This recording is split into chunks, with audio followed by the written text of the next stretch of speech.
Hi, everybody. It's me, Angela McCrorey, founder of Uncorked and Cultured. Thank you so much for tuning in. I'm excited because today I want to take you to Africa. So I just got I just completed a 6-week voyage to 6 countries in Africa earlier this year, right before the COVID. So I'm so grateful that I was able to have that experience before COVID hit. And I'm excited to bring and introduce you guys to a few people that I've met along my journey of life. You know, one is a good friend of over 20 years or close to 20 years, and someone actually I met during the during my 40-day travels. So I'm about to bring him in, Rashad McCrorey. Hey, Rashad. Hey, how are you? Look at you. Yeah. Looking like paradise right now. I am. The ancestors are taking great care of me. I'm thankful. So tell me, where exactly are you? Right now, I'm in Aburi Botanical Gardens in the eastern region of Ghana, located inside the Akwa Mountains. Wow. So how far is that from Greater Accra, from the main city, or from Osu, where most people are? About 40 minutes. 40 minutes. Maybe about I want to say an hour from Osu, but you can get into the main part of Accra, like Labadi Beach, like that area, in about 40 minutes. Oh, nice. Yeah, not far at all. Yeah. Okay, so I want to kind of do a quick little introduction, and you can, of course, help me out with this. Let me know who you are. So, you know, Rashad is a travel entrepreneur. When I met Rashad, I actually started following him on Instagram before my trip because he was, killing it. He was, opening his travel business, encouraging people to come out to Ghana for the return campaign and, celebrating the 400 years of the transatlantic slave trade. And I wanted to know what was going on. I follow Rashad, and I just so happened to meet Rashad on the flight to Kenya. We're leaving Kenya, one of the two. So it was kind of like serendipity, right? Yeah. It was because what was funny about it was I believed you had emailed me, you had messaged me that morning, and I had replied. And then when I posted that I was at the airport, you was like, "Oh, I'm at the airport too." And then we wound up being on the same flight to Egypt. So that was definitely serendipity. Definitely an amazing experience. Yeah. But that's when you know God is in it, right? When you walk into destiny, everything's aligned. You're supposed to meet the right people. Like, I mean, during that whole adventure for me, like, I was so excited to just meet people, and meeting another American, like you said, we organically on Instagram, and then we on a plane sitting right behind each other, was just crazy. But one thing I was impressed by you was, like, you've been a real big leader in the Africa travel movement. So could you tell us a little bit about what inspired you and how you got started with that? Yes. My first trip to Africa was the West African country of Ghana back in 2015. And the story surrounding that was actually unique to our time now. I was in school, and part of the school curriculum was called the cross-cultural course, where students got to choose between several different countries in the world to have a cultural exchange experience, let's say. And in 2014, the African country that was listed as an option was Cameroon. And, we had all agreed to go to Cameroon. We started taking a pre-course preparing us to go to Cameroon. However, the Ebola outbreak happened in Cameroon, and the trip to Cameroon was canceled. Where I had an issue was that initially they didn't allow us to have another African option. They wanted to send us to South Korea, El Salvador, Jamaica, Montana to do some Native American culture exchange, a lot of different options, but none of the options were African options. And when I asked why, I started to listen to the what's the word I want to use? Listen to what the language that they were using. And they were speaking of Africa as if it was one entire country. This is a little bit more prominent. You've probably heard this before now, but this is something that I had addressed back in 2014. I had to present to them that Africa is not one large country. Africa is one large continent, the second largest continent in the world, with 54 different countries, each with its own different culture, tradition, history, etc. Right. And I was able to identify Ghana first off as being a country with no Ebola cases. Okay. Second, the welcoming nature of Ghanaians throughout the past few decades, leading back to the days of Marcus Garvey, W.B. Du Bois, as a place where Americans in general were welcome, but specifically Black Americans like me, and why it was so passionate to me. So my first trip to Ghana was January 2015. And similar to a lot of stories that you hear now, I love Ghana so much, and I thought it was just so wonderful, and it wasn't what Africa was portrayed on TV. You know, kids with big bellies and flies on their eyelids, and Right. you know, everything was lions and cheetahs and wildlife. Ghana was about the culture that I wanted people to come.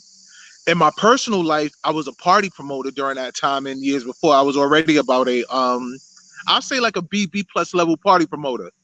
And on my second trip to Ghana, I was saying to myself, what kind of business opportunities can I start? And then it came to me. I said, if I can do parties in New York City and bring 30 to 50 people a week to party in New York City, wow, I can get 30 to 50 people a year to travel to Africa. So I came up with the idea in 2015. I didn't start working on it until fall 2016. And we served our first guests February 2017. And as of March, which was my last group, which led to me being here now, we served approximately 300 guests. I want to say since fall 2016. Yeah. Wow. That's so that's my background.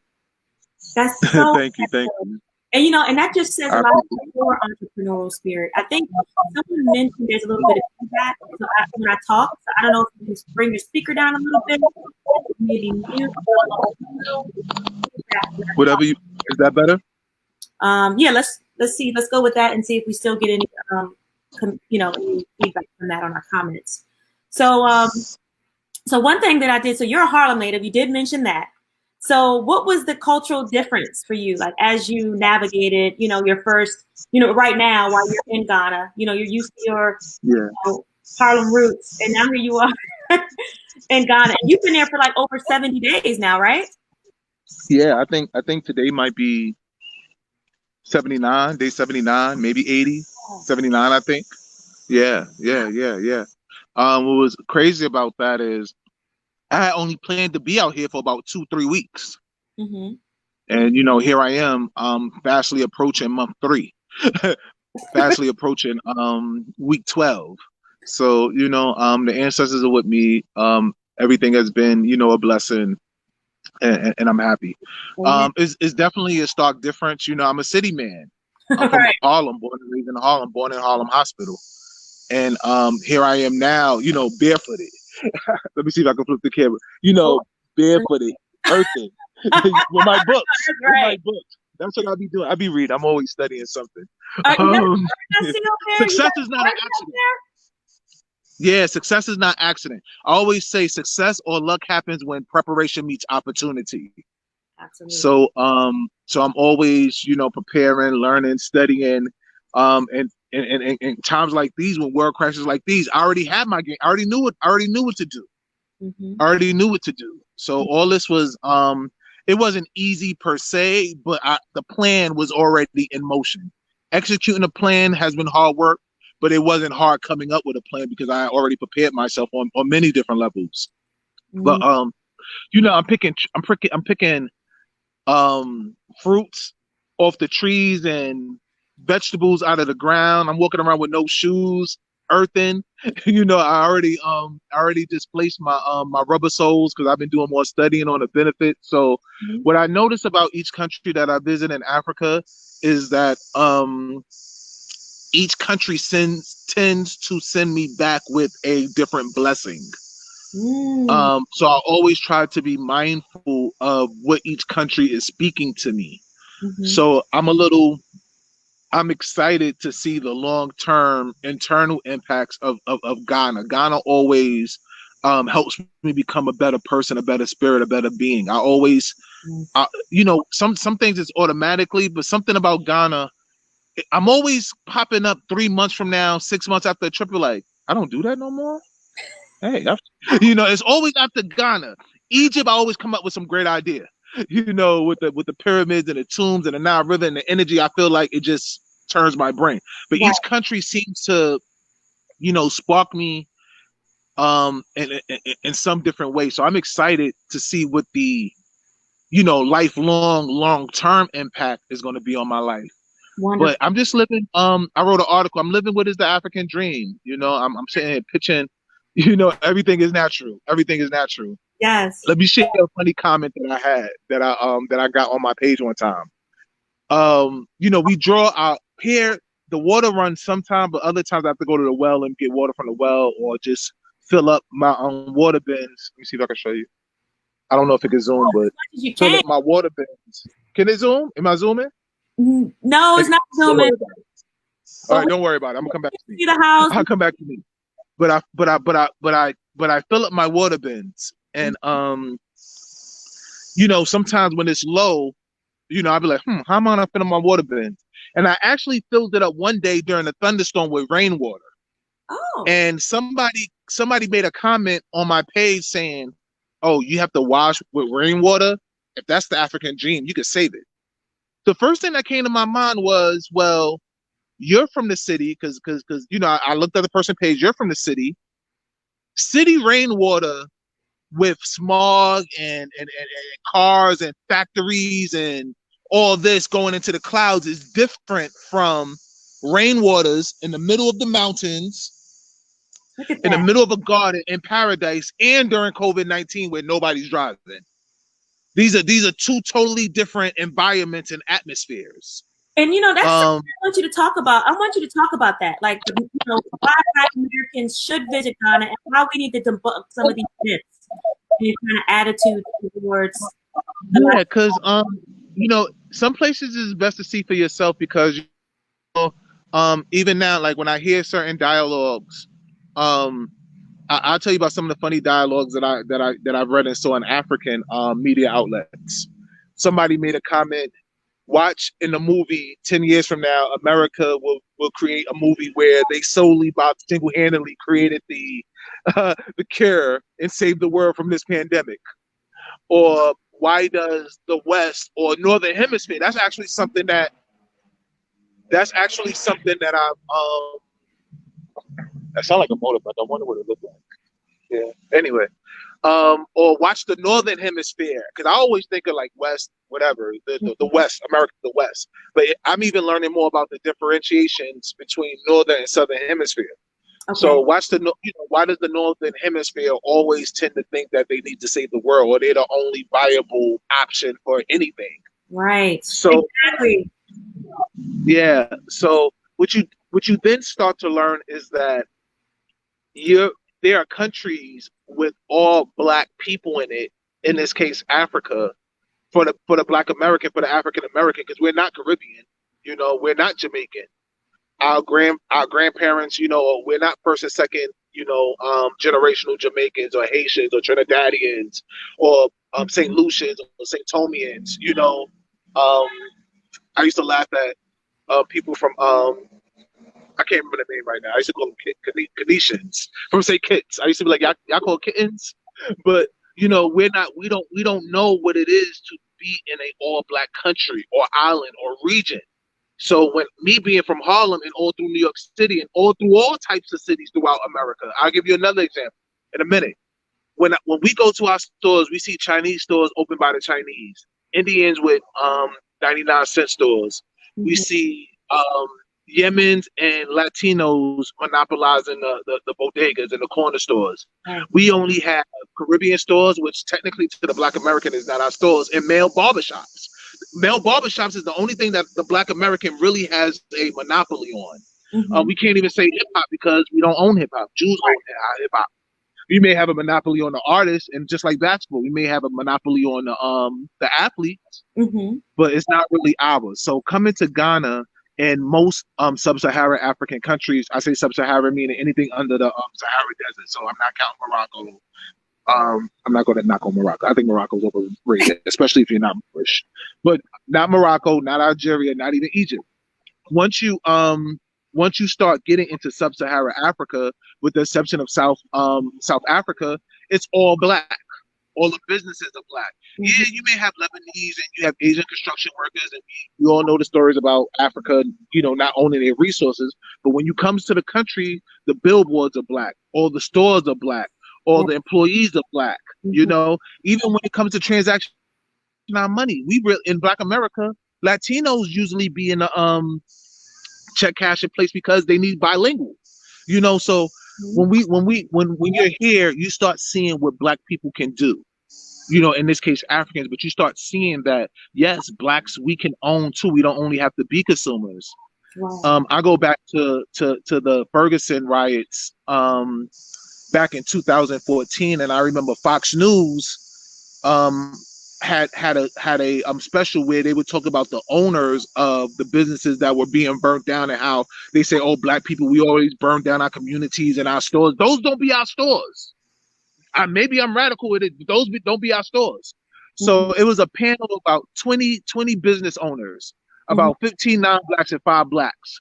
And they started asking all these other races and other groups about their stores. And then when they finally started asking the black people, they was like, oh, I just work for him. They were having the black people in the panel just to show black people in the panel. And out of like 20, 25 different business owners in Ferguson now, with Mike Brown, that was getting burnt down, only 2 of the business owners were black. So everybody else was information. Yeah, man. Yeah, Fox News. I don't like CNN. I don't like Fox. I listen to both. Stores in the black community that weren't actually owned by blacks. Is what you're saying. We don't own no stores. Right. The only stores we might own a little food truck. And besides barbershops, we don't own no stores. We don't own any stores. Well, that was one of the things, I think, because I just moved to Harlem in August, so I'm like in the Hey, I didn't see you just moved to Harlem. Yeah, in August. Oh, when I come back, we hanging out. Absolutely, because before that I was in LA. You really following me, huh? I'm really influencing you, ain't I? I mean, you're taking this a little influence. Like I told you, it's alignment going on here. Clearly, taking this influence a little too. I'm about to call you Wesley Snipes. No, I'm joking. Yeah. But it's crazy because it's like when I was in LA, it's even worse. LA, people don't realize that California is 9% black, if that. LA as well. And so, being in Harlem makes me feel like at home, because I grew up right outside of DC, in the blackest county in America, PG County in Maryland. So like I'm used to seeing, like you said, whether it's black businesses like like barbershops, nightclubs, restaurants. You also see black people in and that's something that you don't really see. One of the things that really impressed me about Ghana, which you mentioned earlier, is the spirit of the people. Like, Ghana was one of my favorite countries. It was the first country I went to last year out of 6. And I felt like the difference is, we talk about community here, the black community, but in Ghana, like you said, everybody's black. So it's deeper than just a community. It's a spiritual connection. And I felt like I connected through people everywhere I met in Ghana. Can you kind of share that experience? Because there's so much tradition and rituals and spirituality that exists outside of religion that like one of the first things that you'll really start to notice, I don't want to say you start to notice that. Let me highlight this for you so you can observe it to the listeners, to the watchers, that you can highlight it and notice it when you take your trip. A lot of the stuff that we are stereotyped as ghetto in America are normal practices in a lot of these African countries, like pouring libations for our ancestors, our hairstyles, sitting outside and commuting and talking. We call it hanging out. We call it pouring 40s for the homies. We call it crazy hairstyle. These are natural occurrences all throughout Africa. This is our natural heritage, but since we're in a land that's dominated by people who are not us and have a hard time throughout history everywhere in the world respecting other people's culture, it's demonized. I have a whole nother special I'm going to be talking about over the years. A lot of these especially Facebook, a lot of these Facebook profiles are fake profiles that's been alive with real personalities for 10 the years. bots. Yeah, a lot of them got 5,000 friends. A lot of them been your friends for 5 to 10 years, and they're somebody in Africa being paid. There's somebody in the Middle East, in India, being paid to act black. So that's a whole nother conversation. I've read about that. Yeah. You ever said something enlightening, like about your beliefs, and somebody just came on real overbearing and strong? Like, I don't like Obama, but somebody like, oh, I love Obama. And somebody said, F Obama. And it's like, are you serious? Go to their page. If you really study their page, you could probably see it's a fake account. Right. So don't let people steal your dreams away. It's probably somebody getting paid a lot of money in their world, to do that. Okay, so I wanted to talk about just about the libations and things of that nature. Okay. It was another point that I wanted to kind of bring up to kind of answer your question. Okay, here it is. And what you'll learn about as you start to visit Africa is that each country does have a different personality. Yes, it does. So during Ghana, going to highlight what you just mentioned about Ghana is about the culture and the people. I know they have the slave capsules here, but there's no real, besides the slave capsules, there's no real other reason to visit Ghana. Ghana is about the people and the culture and the location. That's Ghana. Now, if you went to Egypt, that's the pyramids, that's the Sphinx, that's the Nile River. You're not really going to get that cultural welcome unless you find, a hidden Nubian tribe somewhere. Right. If like you go to Aswan or Luxor. I said, yes. You go to Luxor, you go to, what's the other place I want to name? Aswan. Aswan. Yes, exactly. Perfect. That's what I want to name. Aswan. You go to Aswan, you go to Luxor when you see like the huge, we actually have a dope trip every summer to Egypt from August 7th to August 13th called our Lionsgate trip that a lot of people, that's the 2019 trip that you see on the Forbes article, the Forbes magazine article. That was our Lionsgate trip. And, it was 13 of us. That's part of the Lionsgate trip. Yeah. That was 2019. So far, we still have 8 people who still want to go this August. So it is a possibility that I might go straight from Ghana to Egypt, then come home. But, we're all playing it by ear. I have my people in Egypt on the ground. Egypt has the second most coronavirus cases. So. Oh, wow. I didn't know. And it was actually the first African country to close. Yeah, the tourist attractions got hit first. All the tourist-based countries got hit first. So that's why Morocco is the top. Real quick, the top 3 is South Africa, Egypt, and Morocco. And ironically, those are the top 3 tourist sites in all of Africa. Yeah. And then Kenya. Kenya is animals, safaris, the Serengeti, the Great Migration. So as you go to different countries, you start seeing that each country has its own personality. Right. Yeah. Now, one thing I want to mention, you're getting a lot of love out here in these comments, okay? I want to kind of, make sure we got some people, asking questions before I bring them. I can't see them, so. So I'm about to go through real quick, okay? One is one of my friends, Tolu. She's awesome. She's Nigerian. She's excited to be here. And enjoying the conversation. We also have Jazzy Heathen. She said that his complexion is divine, which I love. That's one of the things that I love about Africa is that chocolate. Everyone's talking about how amazing Rashad's background is. It looks like he might have got a bad connection and dropped out, but hopefully he'll be joining us again. Thank you, Melissa, for sharing your experience when you were there with the fascinating billboards. They are amazing, very creative, very creative. Yes, we're loving it. We're loving it. We're loving it. So while Rashad is dialing back in, what I think will probably be a good option right now is for me to bring in my next guest. How about that? So this is before I do that, let me just give you guys a quick slide of his information so that way you guys can see it full. Please be sure to follow Rashad on Instagram. He's planning so many trips and he needs your support. So he's stranded in Ghana right now. He's living a life. But please be sure to follow him on Instagram. Feel free, he's always in his DM. So feel free to reach out to him directly if you have any questions, because he will definitely follow through with those conversations. But next, what I want to do is I want to introduce my good friend who I haven't seen in a while because she's actually in Ghana. Hey, Trish. Hey, what's up, Ange? Uh-oh, I can't hear you. There you go. There you go. Okay, cool. What's up, Ange? I'm good. How are you? You're looking good, girl. I love those earrings. Thank you. So Trish, Patricia, she's the homie. Oh, it looks like Rashad joined us back. So I want to just do a quick little introduction to the three of you guys.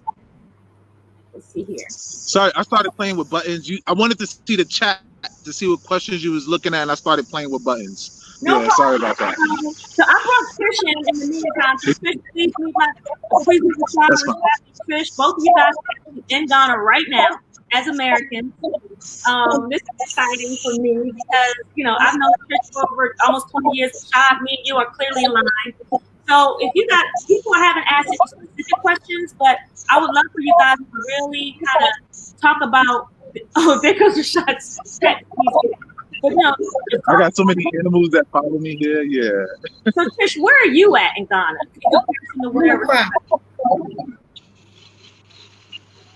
You're where? I'm in a neighborhood called Asylum. Okay, Trish, you have a little. I don't know if you could turn the volume down just a little bit, because I hear you. I'm in a crowd. Can you hear me now? Okay, I'm in a crowd in an area called Asylum Downs. Mm-hmm. Is that better? It's a little feedback. Okay. What about now? Yeah, that's good. Okay. So you sound good. You look good. So, Trish, you want to tell us a little bit about what brought you to Ghana and why you're there? Well, can you hear me now? Because I can barely hear your question. Did you ask me why I'm in Ghana right now? Yes. What brought you to Ghana? Okay. Well, I've been coming to Ghana for maybe the last 8 years or so. Mm-hmm. I have a business here. I have land here. I got married here. So my husband was over here doing business. And I actually came over we were supposed to be starting to build our home in the northern part of Ghana. And then we were going to go to Nigeria for a short vacation. And then coronavirus hit. So I think I've been here since March 15th. So, Wow. March 15th, huh? Yeah. So I was supposed to leave April 5th, but I'm still here. It's fine. Wow. Wow. That's amazing. I mean, I'm quite sure, because I know you were there a few years ago working on a documentary. And you were doing a lot of... I'm a Pan-African, I believe that all African people around the world are one. And that we have to travel and get to know each other. I'm an Nkrumahist. I study Kwame Nkrumah. I follow a lot of Marcus Garvey philosophies. I spent some time in South Africa, and I felt like, Ghana had to be my next spot. So I came over here, and I met my husband, and I've been loving it ever since. I love it. And I love that because, when I was in Ghana, I had a chance to, meet a lot of guys throughout my trip. Yeah. The men in Ghana are so sweet. Like, they are just sweet. They're just nice people. So I definitely wasn't looking to get married. That wasn't what I came over here for. I was over here for work. And, I think now more than ever, a lot of people in the African diaspora, they're looking for somewhere to go. Mm-hmm. Somewhere to retire. People want to leave the United States. And I was over here looking for something, and I met my husband. When I met him, I was like, I'm not really trying to get married or do anything. And my girlfriend Ash was like, he's black gold. He's different. You gotta like this dude down. I was like, black gold? Okay. And it's true. We black gold, like the best thing that ever happened to me. So You know, outside of me, my husband here, Ghana is just a special place. And one of the biggest reasons why I'm in Ghana is because Kwame Nkrumah invited us here. Yeah. When Ghana was first liberated, he invited all Africans around the world to come to Ghana and build. Mm-hmm. So that's the biggest reason I'm here. And, you know, and as a Pan-African, I felt like I had to be here. The people still believe in him. The people of Ghana, they still uphold a lot of his values and his principles. And Ghana is a very Christian country. Okay. And, you know, so and Nkrumah was pretty radical. And considering the fact how he, you know, they overthrew him, there's some pockets of Ghana that still hold his values. But Ghana is really Christian, Muslim, and traditional. Mm-hmm. So there are pockets of people who practice Nkrumah, but you know, Nkrumah, he graduated from an HBCU, so he came to America. Yeah, Lincoln University in the United States. Yes, yeah. That's amazing because one of the things that we don't realize, our roots in America, the work that we've done as Americans generationally, has also been the inspiration to a lot of African countries' liberation. There's been a lot of presidents around Africa that got their education at HBCU. So it's so important that we continue. Trish, you're an HBCU grad? Alabama State University. Morgan State University right here. Yeah, so we gotta definitely keep our institutions alive, y'all. We gotta keep them alive. So Trish, you was my first friend that took me out of the country, right? Where was that? We went to Mexico, then Cuba, right? Yes, we went to Cuba. Yo, that trip was crazy because Cuba was illegal. And I was just like, Ange, let's go to Cuba. You're like, yo, how are we going to get there? I'm like, through Mexico. You remember we get to Mexico. We can't find tickets. You're at Margaritaville drinking. You remember that? And we started beefing. And I was like, well, I'm going to go find some tickets. I'm like, look, you could go back to LA. Is Cuba or bust? We get to Cuba. The random dude comes up to us. He's like, you ladies trying to go to Cuba? We like, yeah. I mean, that trip was so random. It was so random. Like, we didn't have our flights or any, like, you know, actual, like, transportation to Cuba. We literally just went to Playa del Carmen in Mexico, hung out a few days, enjoyed it on vacation, and then Trish was literally in that airport hunting. I didn't have the mental capacity and emotional capacity to even think about trying to be in some third world country, trying to figure out my travel destination. And I was like stressed out. But Trish, but it worked out because, you know, sometimes when I go to places, I feel like it's something pulling me. And I felt like I had to go to Cuba at that moment. And nothing was going to stop me. And plus, we had to meet Gloria. You remember we had to meet Gloria Rolando, the filmmaker. Yeah. And I was like, we have to get to Cuba. We have to meet Gloria. And we got the tickets. You remember when we walked up to Aero, Mexico? The lady was like, oh, the Black American girls who want to go to Cuba, come on. I was like, yo. We were singled out for real. This was before everybody was going to Cuba in 2016. This was before Obama, like, you know, kind of was allowing people to go, and all the, you know, Instagram stars was getting their pictures. This is pre-Instagram this, right? This is 2014 when Instagram just started. People wasn't really doing any travel.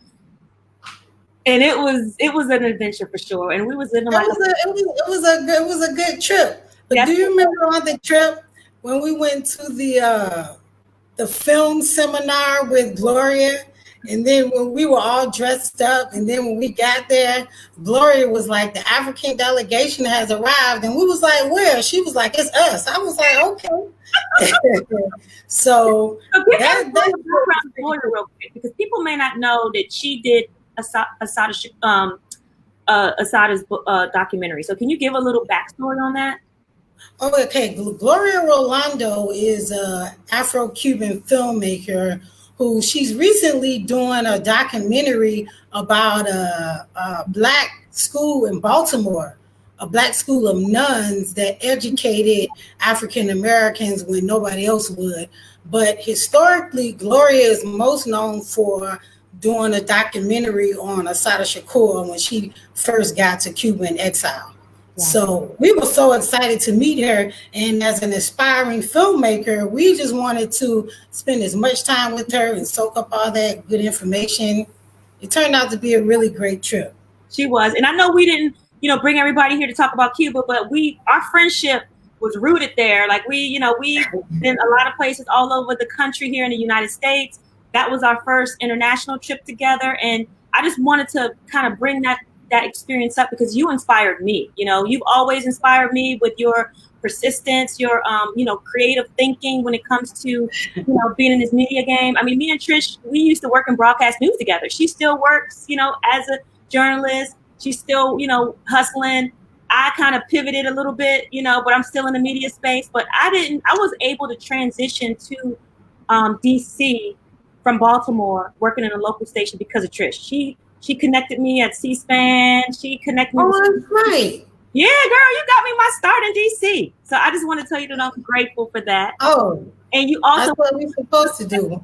That's you're the one who got me even thinking as a Black woman that I can be traveling around the world. And mind you, you were doing it by yourself. You went to Brazil by yourself, right? Oh yeah, I spent a month in Brazil by myself. But my dad always told me the world is bigger than your backyard. And growing up, we would travel every summer. Oh, wow. Grass cutters. Yo, that was my first trip to Ghana, yo. I paid the dude $5 to let me take that picture. None of that, because you was vegan then, huh? You know what? I was vegan. And there's one thing, there are a lot of places that I have to revisit because a lot of places I went to, I was vegan at the time and I couldn't enjoy the cuisine. So now I have to redo a lot of those countries. But growing up, my dad would tell us the world is bigger than your backyard. And my dad was a Marine and my mom traveled a lot when I was younger. Her and her sisters would go to Mexico, Jamaica, New Orleans. And I'm like, I want to go. So I've always wanted to be on the go and see what's out there because I grew up in Montgomery, Alabama. So I wanted to branch out. And as soon as I graduated from college, I moved right to Washington, D.C., where I've been living for the last 20 years. So it's been good. Yeah, it has. I mean, you've done very well for yourself, and I'm proud of you. So thanks, Ange. Absolutely, girl. So tell people, because we have some people here just watching. So let us know, like, why Black Americans need to visit the diaspora. What are the myths that need to be debunked? Well, for starters, Black people or African people or whatever you want to call yourself, we've been written badly about since the beginning of time. Right. We've been told the worst about each other. The Africans on the continent have been shown and told the worst about us. We've been told the worst about them. And you may have one bad encounter with an African and you start buying into the stereotypes. Or a lot of people I encounter say, well, Africa's too far. Africa's too expensive. But I just feel like, I'm a humanist at the core. And as a human being, you have a responsibility to be a global citizen. And that includes traveling to Africa. And, I feel like any person of African descent, if you can afford it, should try to visit Africa. And if you can't afford it, I push this all the time. There are so many places around the world with rich African cultures. Brazil, if you like that climate in that area better, go to Brazil. They have a vibrant African community there. Colombia, Cuba. I went to Portugal a few years ago for New Year's, and they have some of the best African food I've tasted, And look, African Americans, the diaspora, we encounter each other. We go to school together, and I've been getting my hair braided since forever. So, Your braids look good too, girl. Let me see. Thanks. I got my little sisters in Eastland going to hook me up. But I just felt like, there's a connection there. And the connection isn't always the slave castles. It's not always slavery. Right. Our history is long. That's an interrupted part of our history. So I feel like as global citizens, we have to get to know each other and don't believe in those stereotypes. And some of the stereotypes are good, some of them are bad. You know, if you can't get to Africa right now, you can go to these other places and ease your way in. And You then know, and the stereotypes are start to diminish when we connect with each other directly. Like if we continue to allow Western media or like, you know, what the conditioning has been put into our minds to continue to perpetuate itself without us actually showing up, then it's always going to be there. We have to continue. We have to make the pilgrimage. Just like Melissa said, we have to make the pilgrimage. And that's so important. It's so important. So Trish, there's people out here showing you some love here. So we got Ramona, she's out there. Oh, Ramona, that's my girl. You know, I met this sister from my travel group, No Madness, and Ramona is also stuck in Ghana, and she's actually right across the hall from me right now. A beautiful sister based in LA, and we're actually stuck here together. So we've been getting through this together, and she's been helping me out, motivating me, you know, encouraging me. Ramona is a marketing specialist based in LA, and she's here with her brother Voltaire working on a really important app called We Up. So that's one thing that I want to mention about Ghana. This time around, I've been really finding the positive amongst this COVID-19 situation. There are a lot of people here who are here to grow their businesses. That's one thing about Ghana. I feel like, even though I'm going to admit, since I've been coming here the past 8 years, Ghana is getting a lot more expensive. I mean, you can live on the outskirts, but Accra is definitely getting more expensive. But it depends on the standard of living you want to live. But I've been meeting a lot of young entrepreneurs, people here who are doing business, who are motivated, who are completely independent from corporations, who are leading their own paths. And it's encouraging me because, you know, I appreciate my employer, but I've had the same job for 18 years and I've been a little comfortable. You know, just recently. I'm an entrepreneur now. I'm an entrepreneur now recently. Maybe 3 years ago when I came to Ghana, one of my mentors, Mama Imicus, she owns One Africa Health Resort in Elmina. And she told me, she said, hey, you need to go to the north and buy shea butter. The northern part of the Ghana is actually where my husband and I purchased our land. It's a totally different region. I think it's untapped. People miss that area when they come to Ghana. And I would encourage people when they go to that area, you fly into Timale. That's the major city. And then there's maybe another 3 to 4 hour drive to an area called Larabanga. That's where the famous mosque is. That's where my land is. But she said, you need to go to the north and buy this shea butter. And then I said, because I've been traveling the world for a long time. I've been to over 23 countries. And typically I would just buy stuff and give it away. But then she was like, go to the north and get this shea butter. And I'm like, everybody gets shea butter. She said, go. So of course I listened to my elders. So I went and I got like 74 tubes of shea butter. And in 3 days, when I got back to the States, I sold out. 3 days? 3 days I sold out. Okay, just to be completely transparent, I gave away like 10, but I sold the rest. And so I said, well, you know, maybe I have something here, you know, because the shea butter is fresh. Like I see the ladies, you know, because people don't know all shea butter is not equal. Some of this stuff is being treated with some chemicals. You know, everybody's not selling a quality shea butter. But anyway, outside of selling the shea butter, I started to see other things around me that were healthy, that could help me and my family health-wise, and that could make me money. And it was moringa. So I started. That oil from you. I still got it, girl. Yeah. People were like, you know, my Ghanaian name is Essie. People were like, Essie, get me moringa, get me some moringa soap, get me a baobab. And I was like, let me see, let me come up with a name. So, you know, my husband's last name is Adum. So I said, Essie Adum Products. So, it all started to come together, and I'm like, oh, what do I want to sell on my line? So, so now I'm selling baobab oil, baobab powder, moringa powder, neem oil, all these natural things, because I would look at a pack of moringa in the United States, and on the back, it would say filtered with something from India, Africa, and so and so. But my stuff is fresh here. I know where my stuff comes from. I know where it's processed from. So that's one of the things that I appreciate about Ghana and travel and meeting my husband. It's turned me into an entrepreneur. I've always wanted to be self-sufficient, but I never saw how it could happen until I started spending quality time in Ghana.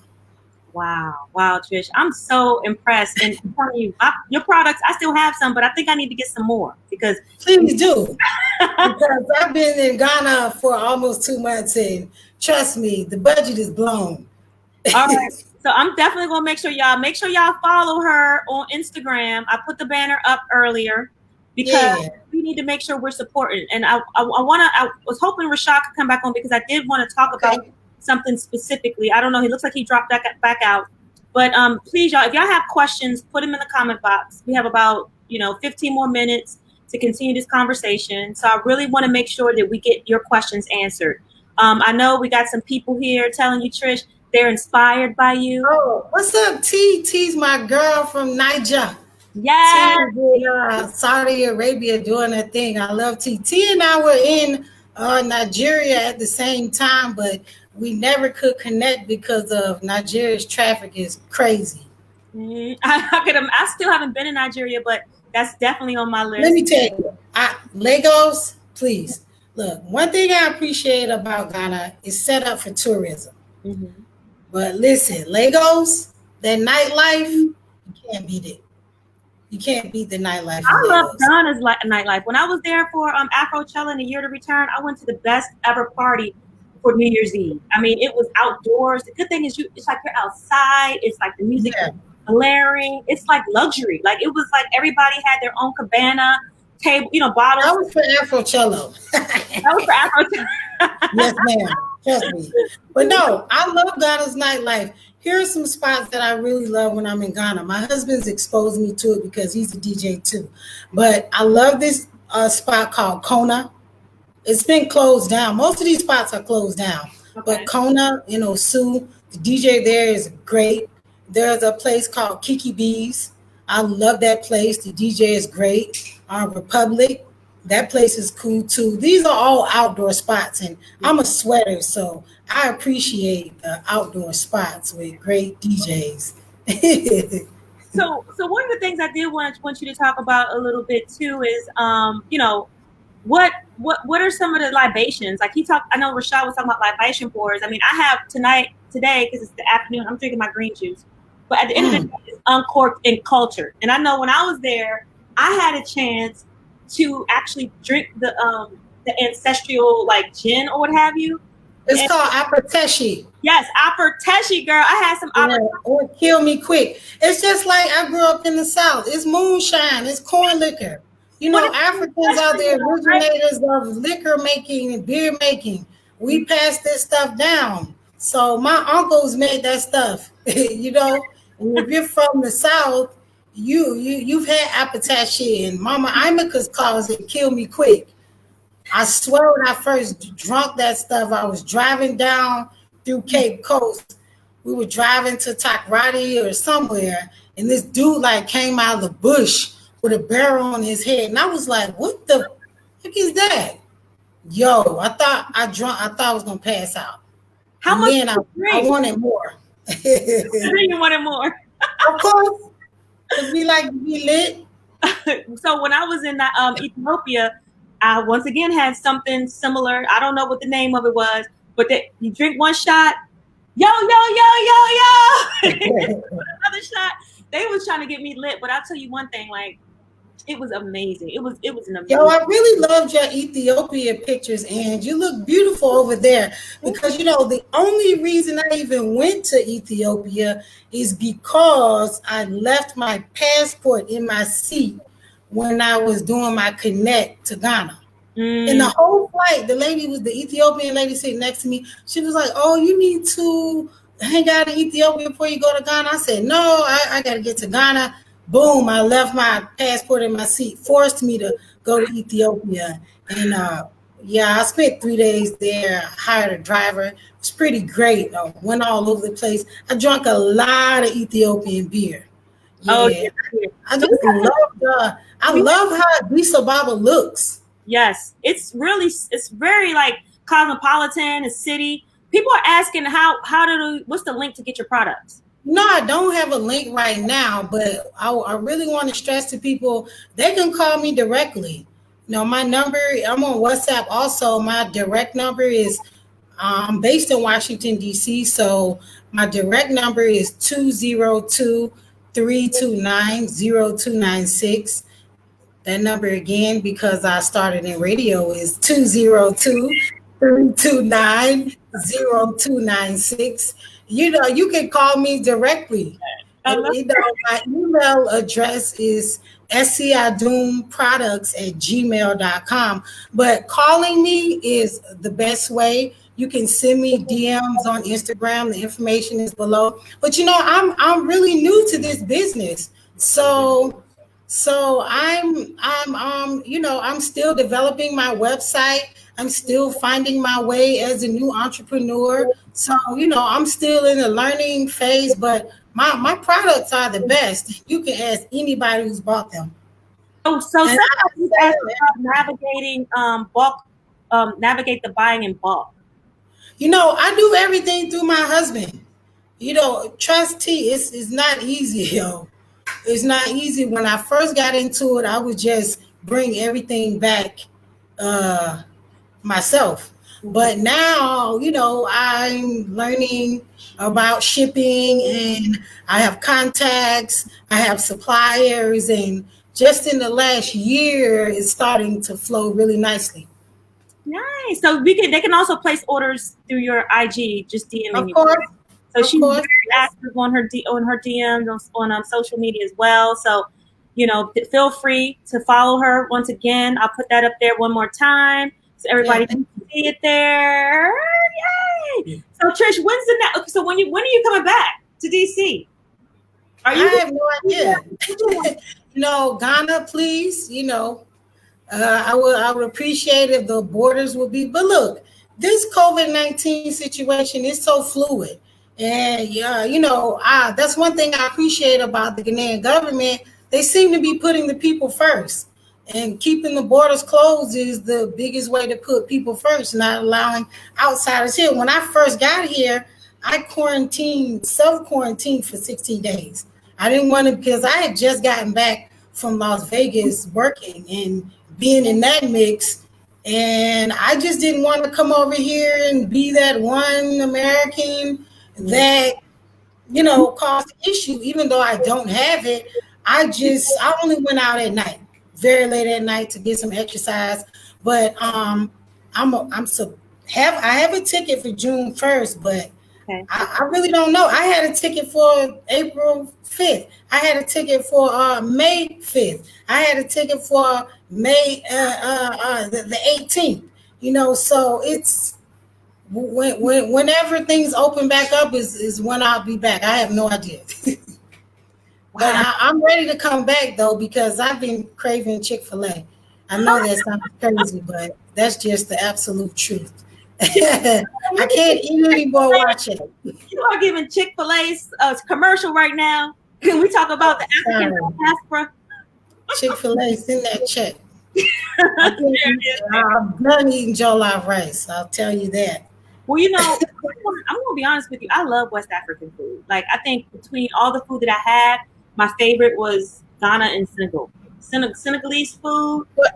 Of course, everybody who knows me, Melissa, you're on. You can attest to this. Everybody who knows me knows my favorite African dish in the world is tebuje from Senegal. That's my favorite African dish for life, and everybody who knows me knows that. And living in Harlem is a lot of Senegal. my favorite spot is this place called Cora. This Kour. Do you know that place? Oh yeah, that's the one that's down the street from my cousin's house. So okay, so you know they got a new management, so everybody's like it's not as good as it used to be. But that place, I went to the one next Yatang, I think it was, and it's always sold out every time I go.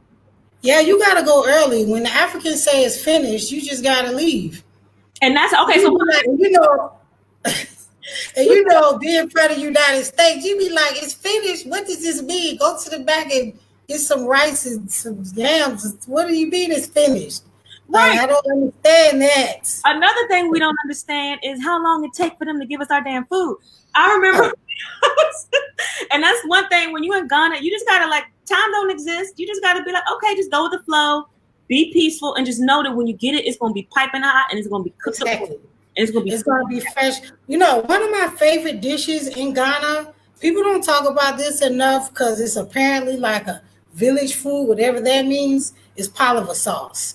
It's like I think it's cassava leaves, a yam, and it's fish in there, and it's the melon seeds grounded in there. Man, when I tell you, I ate that stuff so much the first time I came to Ghana, and I can't even describe how it makes me feel. Like the food in Ghana just makes me feel good. And it's nutrient dense. You know, you're getting all your nutrients you need. But a lot of food in West Africa and Ghana particularly is real carb heavy. And you know, if you're on here on vacation, my friend was like, "You're supposed to be in Africa losing weight." I'm like, I'm eating yams, I'm eating gari, I'm eating rice, I'm eating noodles, but you know, and sometimes we don't always walk that stuff off. So yeah, that's real. That's real. So I know we don't have a few more minutes left. Is there anything that you want to share? This is last round for questions. If anybody has any questions, but just you know, give us something that's encouraging to leave with. Well, I just want to encourage people to travel to Africa, you know, travel to Ghana. There are many different reasons why people come to Ghana. You can come here to party. You know, Ghana has a great nightlife, like you said, Ange. You can come here and do research. You know, a really great contact. This amazing professor I met here, Dr. Carbone. You know, he's a really great contact if you're looking to do research on African and where you fit in the diaspora. You can come here and trace your ancestral roots, or you can come here and just chill for vacation. But one of the biggest things is you can come to Ghana for business. Yes. You know, you can come here and, you know, I think Black people, especially in the United States, we're really looking for somewhere to go. Yeah. You know, there's a Ghanaian terminology that I like to promote called Frihanka. Frihanka is like a safe place, a safe haven. I feel like you can come to Ghana and create a safe space. Yeah. You know, one of the biggest things about Ghana, because I've been to a lot of places in the world and I've been a lot uneasy at some. Ghana, I can walk down the street at 4:00 in the morning. And so I don't even walk down my block in DC after 9, and that's real. Okay. Not even lying. You know that alley where I live. I know where you're talking about, girl. Right. So, you know, even with gentrification, I still don't do it. But Ghana, you know, I'm you can't buy the peace that I get here in Ghana. And people ask me why I keep coming back. That's the biggest reason. The peace of mind you have here. The tribes aren't beefing. There aren't regional issues, and I just appreciate that so much. Yes. I mean, and that's exactly I share that sentiment. That's why I tell people when President Trump became president in 2016, guess what I said? What? I went to Africa. Right. And guess what I did? I went to Africa for 6 weeks. And that was a bomb trip. And you know, if you watch any end of the world Hollywood movie, what's the one place they be running to? Africa. At the end of the movie. Look, the Chinese are here. The Indians are here. Black Americans need to be there because we need to be the pipeline for advancement, the pipeline for growth, the pipeline for connecting, unifying the diaspora. Because without that, we're just always going to be on this island of our own trying to get something from white people, and not to be like they're too no, that's real. We have to be self-sustaining and self-sufficient, and we need to lean on each other across the diaspora and not and we know each other. I mean, if you're Black and you grew up in New York, or if you're Caribbean and you grew up in Florida, we know each other. If you grew up getting your hair braided, then talk to these people. You know, and Afrobeat, that stuff is bringing us together. You know, everybody's teaching some type of African dance now. That stuff is bringing us together. Yeah. You know, when I was coming back from New Zealand, I ran into this artist, Rundown. And I was like, yo, I really appreciate what Afrobeat is doing to merge the culture. That stuff is important. It is. You know? It is. Yeah, absolutely. Absolutely. Well, we have a lot of people who are thanking you for sharing your experiences. You know, saying that, you know, for some reason it's not working. I'm trying to get their comments, but it's not working right now. But oh, there we go. So, you know, they're thanking you for sharing your experiences. Thank you for listening. Saying that they want to connect and share resources. So once again, I'm just going to do one last time. I want to share her Instagram so you guys can follow her directly, reach out to her directly, because if and you know, I just want to mention this one last thing, Ange. I also have a little side business I'm working on called Shop for You Africa. You know, so I shop for boutiques. So if you have a boutique or a business and you're interested in purchasing bulk fabric, bulk waist beads, you want to, you know, start your own shea butter line, you know, I can help you with that. Yes. So, you know, call me directly. Shop for You Africa. I love it. Africa. Make sure you follow her on Instagram. Reach out to Patricia. I call her Trish. In Ghana, they call her Essie. Yes. So whichever, you got a few options there. But I love you, girl, and I'm so proud of you. I love you too. Thanks, Ange. And let me just take this down. And I just want everybody to just, I want to give you this space so that you can share your journey. Take us to Ghana for a bit, because we're here stuck in our little ass apartments or in our houses, depending on what part of the country you're in.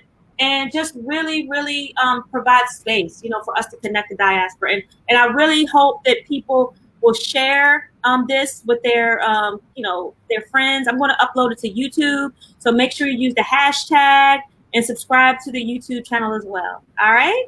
So Trish, I love you, girl. I love you too. And we will be in touch. Okay. Peace. Right, talk to you soon.